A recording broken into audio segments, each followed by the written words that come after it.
ಉಡುಪಿಯಲ್ಲೂ ಕೂಡ ಕೊರೋನಾ ಮಹಾಸ್ಫೋಟ ಆಗಿದೆ. ಒಂದೇ ದಿನ ಮತ್ತೆ 16 ಹೊಸ ಪ್ರಕರಣಗಳು ದೃಢಪಟ್ಟಿದೆ.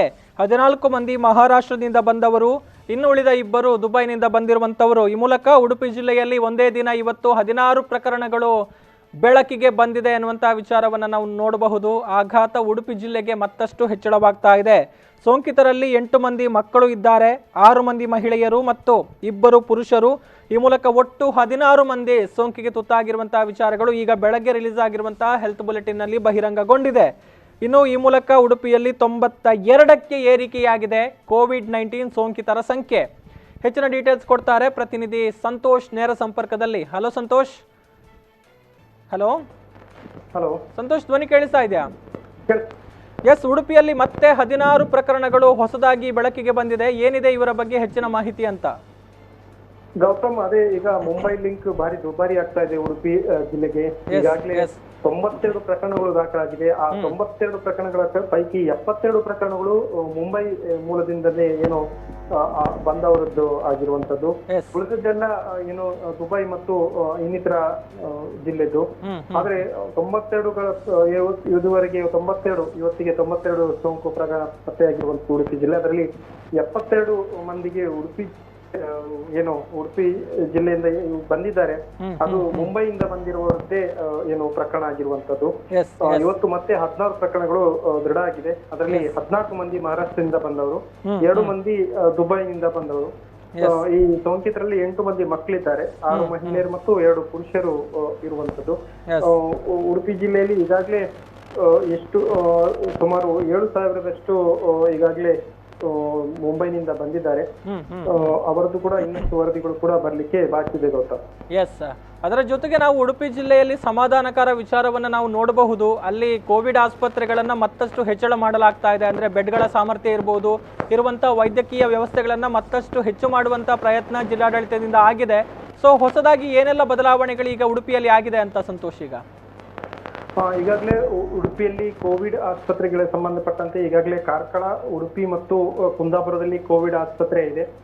ಅದರ ಜೊತೆಗೆ ಏನು ಸೋಂಕಿತರನ್ನ ಇಡ್ಲಿಕ್ಕೆ ಈಗಾಗಲೇ ಉಡುಪಿಯಲ್ಲಿ KMF ಆಸ್ಪತ್ರೆ ಇದೆ. ಮತ್ತು ಶಂಕಿತರು ಏನಿದ್ದಾರೆ, ಅವರ ಗಂಟಲು ಮಾಡಿದ್ದಾರೆ, ಅವರನ್ನ ಈಗಾಗಲೇ ಉಡುಪಿಯ SDM ಅಲ್ಲಿ ವ್ಯವಸ್ಥೆ ಮಾಡಲಾಗಿದೆ. ಹೆಚ್ಚುವರಿಯಾಗಿ 100 ಬೆಡ್ ವ್ಯವಸ್ಥೆಗಳನ್ನು ಕೂಡ ಮಾಡಲಾಗುವುದೆಂದು ಜಿಲ್ಲಾಧಿಕಾರಿ ಅವರು ಹೇಳಿದ್ದಾರೆ. ಒಟ್ಟಾರೆ 400ರಿಂದ 450 ಬೆಡ್ ಆಸ್ಪತ್ರೆ ಉಡುಪಿ ಜಿಲ್ಲೆಯಲ್ಲಿ ಇದೆ. ಕೋವಿಡ್ ಆಸ್ಪತ್ರೆಯನ್ನು ಮಾಡಲಿಕ್ಕೆ ಮತ್ತು ಅಲ್ಲಿ ವ್ಯವಸ್ಥೆ ಸರಿಯಾದಂತಹ ವ್ಯವಸ್ಥೆ ಕೂಡ ಅಲ್ಲಿ ಇರುವಂತದ್ದು. ಈಗಾಗಲೇ ನಾವು ಮುಂಬೈನಿಂದ ಬರ್ಲಿಕ್ಕೆ ಯಾರೆಲ್ಲ ಬರ್ತಾ ಇದ್ದಾರೆ ಅವರನ್ನು ಈಗಾಗಲೇ ಸ್ಟಾಪ್ ಮಾಡಲಾಗಿದೆ. ಸೇವಾಸಿಂಧು ಆಪ್ ನಲ್ಲಿ ಕೂಡ ಬರ್ಲಿಕ್ಕೆ ಸಾಧ್ಯತೆ ಇಲ್ಲ ಮತ್ತು ಅಪ್ಲಿಕೇಶನ್ ಹಾಕಿದ್ರು ಬರುವಂತಹ ಸಾಧ್ಯತೆ ಇಲ್ಲ. ಯಾಕೆಂತ ಹೇಳಿದ್ರೆ ಈಗಾಗಲೇ ಉಡುಪಿ ಜಿಲ್ಲೆಯಲ್ಲಿ ಸೋಂಕಿತರ ಪ್ರಕರಣಗಳು ಜಾಸ್ತಿ ಆಗ್ತಾ ಇದೆ ಮತ್ತು ಈಗಾಗಲೇ ಬಂದವರದ್ದು ಕ್ವಾರಂಟೈನ್ ಮಾಡ್ಲಿಕ್ಕೂ ಕೂಡ ಸೂಕ್ತವಾದಂತಹ ವ್ಯವಸ್ಥೆಗಳು ಇನ್ನೂ ಇಲ್ಲ. ಯಾಕಂದ್ರೆ ಈಗಾಗಲೇ 9,000ರಷ್ಟು ಮಂದಿ ಉಡುಪಿ ಜಿಲ್ಲೆಗೆ ಬಂದಿದ್ದಾರೆ. ಇನ್ನೂ ಕೂಡ ಒಂದು 10ರಿಂದ 15,000 ಮಂದಿ ಬರ್ಲಿಕ್ಕೆ ಇದ್ದಾರೆ.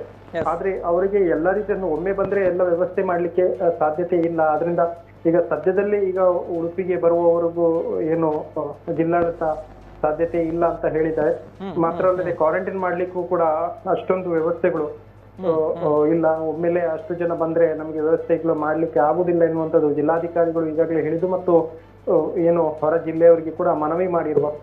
ಸದ್ಯಕ್ಕೆ ಯಾವುದೇ ರೀತಿಯಂತಹ ಬರಬೇಡಿ, ಇಲ್ಲಿ ಇದ್ದಂತಹ ಕ್ವಾರಂಟೈನ್ ಆದಂತಹ ವ್ಯಕ್ತಿಗಳು ಮನೆ ಸೇರಿದ ಮೇಲೆ ಉಳಿದ ಯಾರಿದ್ದಾರೆ ಅವರನ್ನ ಮತ್ತೆ ಕರೆಸಿಕೊಳ್ಳುವಂತಹ ವ್ಯವಸ್ಥೆಗಳು ನಡೀತದೆ ಅಂತ ಹೇಳ್ತಿರುವಂತ. ಇನ್ನೊಂದು ಏನಂತ ಹೇಳಿದ್ರೆ ಈಗಾಗಲೇ ರಾಜ್ಯಾಧ್ಯಕ್ಷರಂತಹ ನಳಿನ್ ಕುಮಾರ್ ಕಟೀಲ್ ಅವರು ಹೇಳಿರುವಂತದ್ದು, ಮುಂಬೈಯಲ್ಲಿ ಹೆಚ್ಚಿನ ಕನ್ನಡಿಗರಿದ್ದಾರೆ, ಅವರು ನಮ್ಮವರೇ ಆಗಿದ್ದಾರೆ, ಆದ್ರಿಂದ ಅವರನ್ನ ಕರೆಸಿಕೊಳ್ಳುವುದು ಅನಿವಾರ್ಯ ಆಗಿದೆ ಅನ್ನೋ ಹೇಳಿರುವಂತದ್ದು. ಆದ್ರೂ ಕೂಡ ಜಿಲ್ಲಾಡಳಿತ ತಮ್ಮ ಜನರ ಹಿತದೃಷ್ಟಿಯಿಂದ ಈಗಾಗಲೇ ಯಾವುದೆಲ್ಲ ಕ್ರಮವನ್ನ ಕೈಗೊಳ್ಬೇಕು ಎಲ್ಲ ಕ್ರಮವನ್ನ ಕೈಗೊಳ್ತಾ ಇದೆ ಮತ್ತು ಈ ಒಂದು ಸೋಂಕು ಸಾರ್ವಜನಿಕವಾಗಿ ಹರಡದಂತೆ ಕೂಡ ಕ್ರಮ ಕೈಗೊಳ್ತಾ ಇದೆ. ಆದ್ರೂ ಕೂಡ ಉಡುಪಿಯ ಈಗ 3 ಪೊಲೀಸ್ ಅಧಿಕಾರಿಗಳಿಗೆ ಕೂಡ ಒಂದು ಸ್ವಲ್ಪ ಆತಂಕ ಕಾರಣವಾಗಿರುವಂತದ್ದು Gautam. Yes sir, thank you Santosh ತಮ್ಮೆಲ್ಲ ಮಾಹಿತಿಗಾಗಿ.